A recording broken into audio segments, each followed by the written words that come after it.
So the next expert to come on the table is LuxFLAG.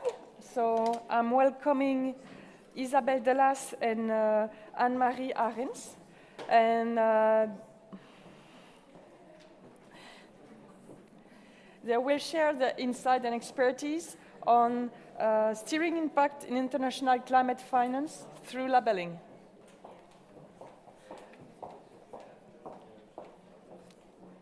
So, you need to? Ça va être plus compliqué. Ah, ou alors je me mets là, moi. Moi, je me mets là. Oui, très bien. Donc, tu dois appuyer ici pour l'ouvrir. Commencer. D'accord. So, welcome to Annemarie and Isabelle. Thank you.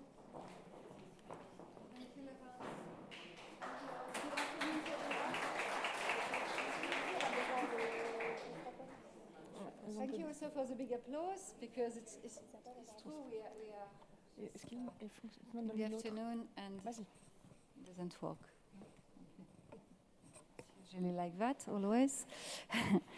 So I'm very pleased to be here, especially because being the CEO of LuxFLAG, LuxFLAG is one of the founding members of ICFA, and I'm very proud to see all what the inspiring presentation from the actors of change, and looking forward, I think we can have hope that a lot can still happen.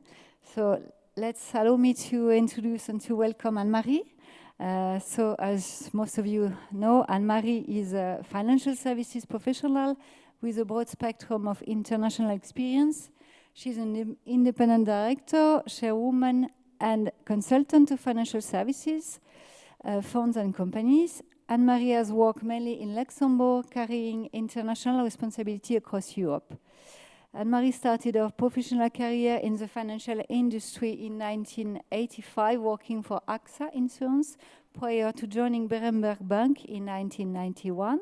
She joined Bill Fund Services in 1996 before moving to LuxFLAG, this is where it's interesting, as general manager from October 2014 and until December 2017. So just briefly, some word about LuxFLAG. So LuxFLAG is a non-profit association, independent and international, that was created in Luxembourg in 2006, so more than 15 years ago. It was really a pioneer into that field, especially with the microfinance label. It was created by 7 public and private partners. You see most of the logos of the key actors in the Luxembourg ecosystem.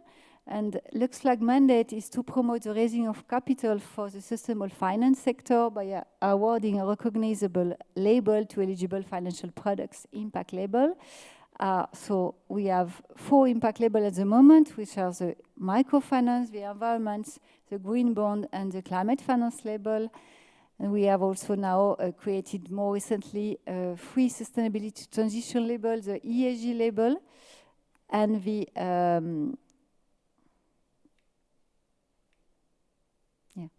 the ESG insurance product and the ESG discretionary mandate. And why we are here today, of course, is to present to you the LuxFLAG Climate Finance Label.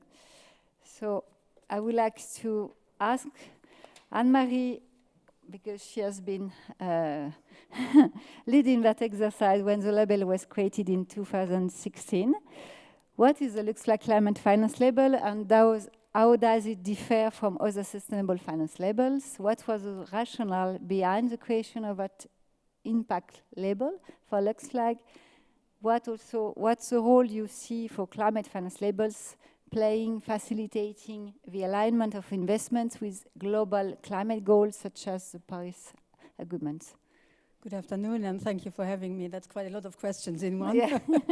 So, as Isabelle said, back in 2016, after the signature of the Paris Agreement, so the Luxembourg government came to LuxFLAG and said, well, what can LuxFLAG do to contribute to climate finance? So, and obviously, it was the creation of a climate label. So, I think it was at that time the only way of really looking at products being active in climate mitigation and climate adaptation, because these terms were quite new to the industry and very few funds only were out in the market, as it was really the start of the topic and the strategy. So I think the climate finance label is really nowadays a great use for new products coming to market in order to get an independent confirmation that their strategy is really aligned with their investments, and that the main focus is climate finance, mainly when it comes to climate mitigation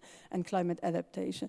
But at that time, it was really a challenge to define the criteria, because we first of all had to understand also within LuxFLAG, so what does that mean in terms of requirements to the fund products. Thank you, Annemarie. And it's still so far the only label of that kind, Exactly. basically.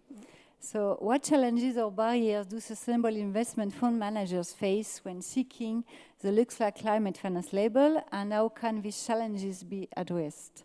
I would say not necessarily a challenge, so it's also a good opportunity, because when you look at the criteria and the level of granularity of the criteria, you can immediately realize if you're up to date to apply for the label or not, and what may be the missing. So in your processes, in your procedures, in your policies, in the way you execute your strategy, the way you select your universe. So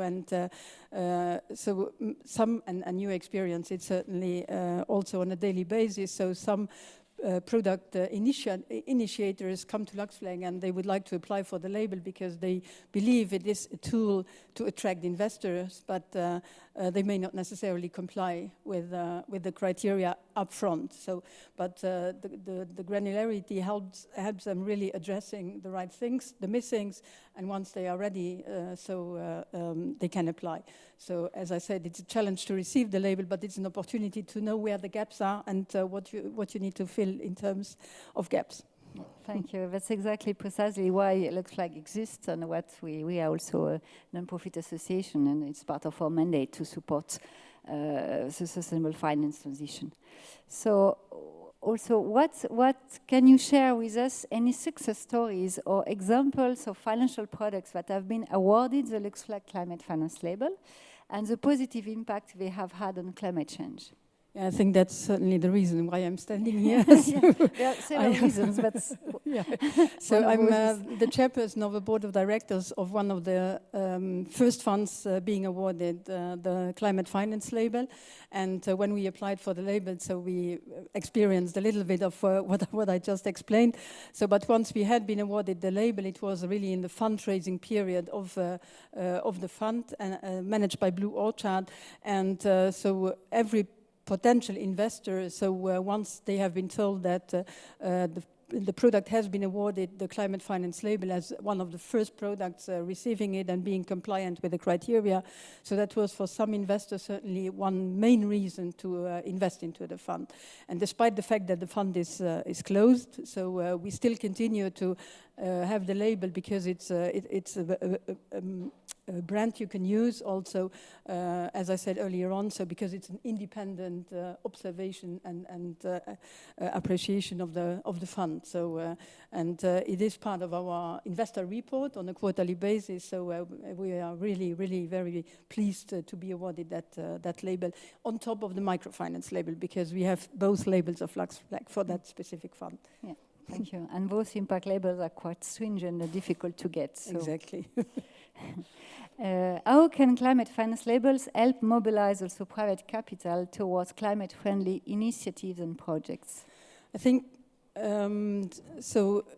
Everyone looking at impact should really apply for the labels, because it's an easy way of attracting investors. So I think LuxFLAG is really a recognition, not only in Luxembourg but internationally, and it's broadly known. And I think so the criteria of all of your labels, but to a very large extent, the Climate Finance Label are really speaking by itself. So just to say, like, here is an independent confirmation that we are doing what we are saying. So walking the talk with a confirmation from LuxFLAG Label. So that's really great to have. Yeah, and the screening that we are doing at the moment is even more going into depth than before. So, thank you. So, just last question, because I think we are a bit running out of time.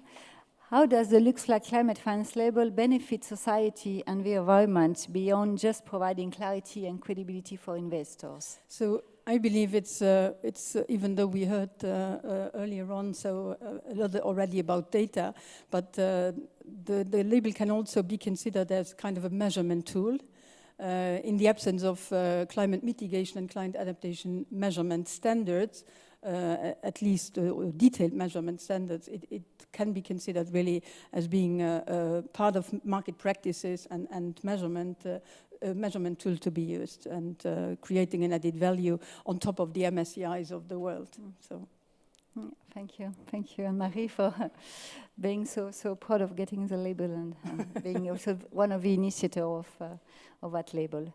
So allow me to thank you again, to thank you for assisting to our session, and if you, I don't know if we are entitled to get questions, or if there are any, or I don't know. I don't know. I don't want to disrupt the organization, because we are already running a bit out of time, but if anyone is interested, otherwise you can contact us and look for on our website. 5 minutes question if you want. I don't know if someone wants to ask a question. No. Okay, thank you.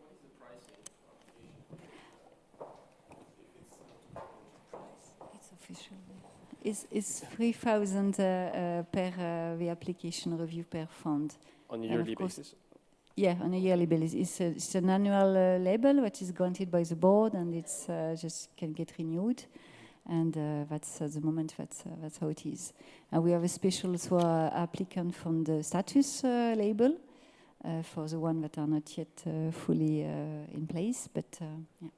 Okay, thank you very much. It's worth the price, I think. Yeah.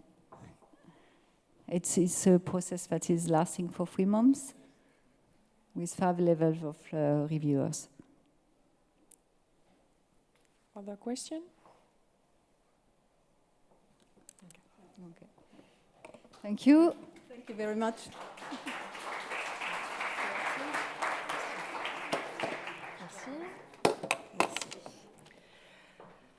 Thank you, Isabelle. Thank you, Annemarie, for sharing your insights on how labeling frameworks influence investment decisions.